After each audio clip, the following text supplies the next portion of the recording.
Sonic has had some rough times in recent years, and up until the slight success of the day stages of Sonic Unleashed, he's been missing the mark on nearly every installment. With Sonic 4, the team behind titles such as Sonic Advance try to bring the blue blur back to the basics while updating it for a newer generation. Does Sonic speed off in a bright new direction, or has the Hedgehog lost his charm?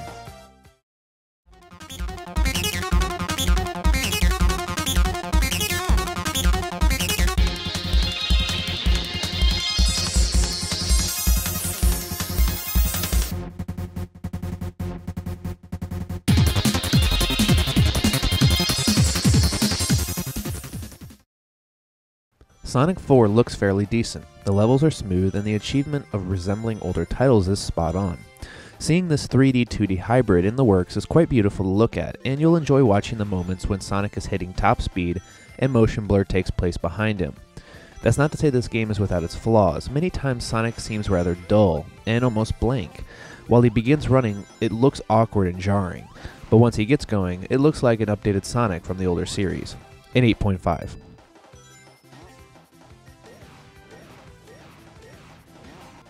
While trying to recapture the old-style Sonic titles and adding some aspects of the newer ones, the gameplay seems to have fallen into the extremely clunky side of things. The physics engine will stand out the most as the biggest failure of the gameplay. Don't rely on Sonic's spin move anymore because it's pretty useless as momentum and inertia don't exist in this title. Instead, it seems that this new Sonic needs to rely on his homing attack to keep his speed going. You'll find yourself jumping and hitting the homing attack at the beginning of the levels because it gives you a quick start. Too many times during platforming or when using speed boosters and bounce pads, you'll find that unless you're pushing Sonic towards the direction you're going, i.e. moving the analog stick along with him, he'll just stop dead in the air and fall straight down, like something out of a Looney Tunes animation.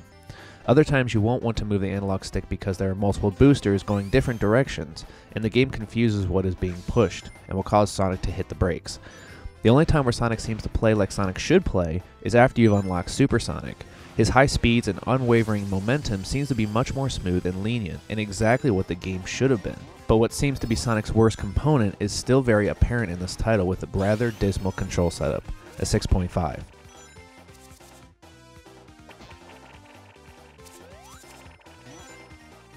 Sonic returns with all new music and utilizes the old 16-bit sound bites from the previous titles. It's refreshing to hear the old sounds and beats of an older generation of Sonic intertwined with some new beats. But some stages fail to deliver. The best music stages are probably the Green Hill Return Splash Hill Zone and the Casino Night Remastered Casino Street Zone. While these are fun to listen to, the biggest downfall has to be the boss fight music.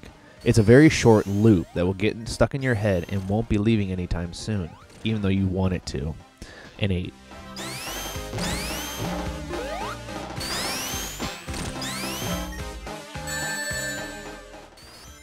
Sonic returns in the true sequel to Sonic 3, and Dr. Robotnik is again not the name of the fat man with the red mustache, replaced again with Eggman. Biggest thing about this title was to bring back the elements of the original Sonic titles, and this certainly does the job, but it's a little too reminiscent in that just about every enemy in the game is a direct enemy from Sonic 1 and 2 with small differences.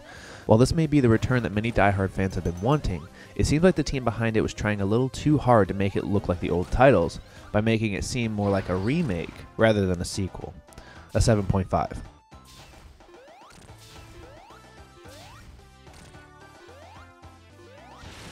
With all the flaws of this game in regards to gameplay, this tends to have a high replay value, especially for those who are willing to work towards getting all 7 Chaos Emeralds and unlocking Super Sonic, which is highly recommended for further enjoyment of the title. Replaying the earlier levels are very enjoyable, while some of the later levels are typically strayed away from. This is a title that will have you coming back every now and then for some speedy playtimes. An 8.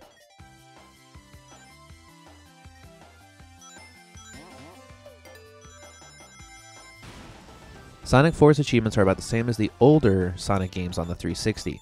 Getting all the Chaos Emeralds, beating the first level in under a minute. It's very reminiscent of the older titles in just about every way.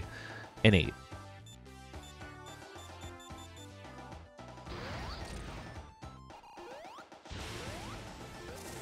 At a 1200 Microsoft point price tag, I can't say I recommend Sonic 4 to everyone.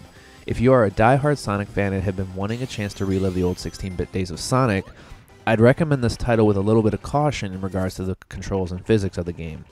For now, Sega seems to be on the right track to bringing back the blue blur to a respectable position he once had in the platforming genre. An overall score of a 7.75.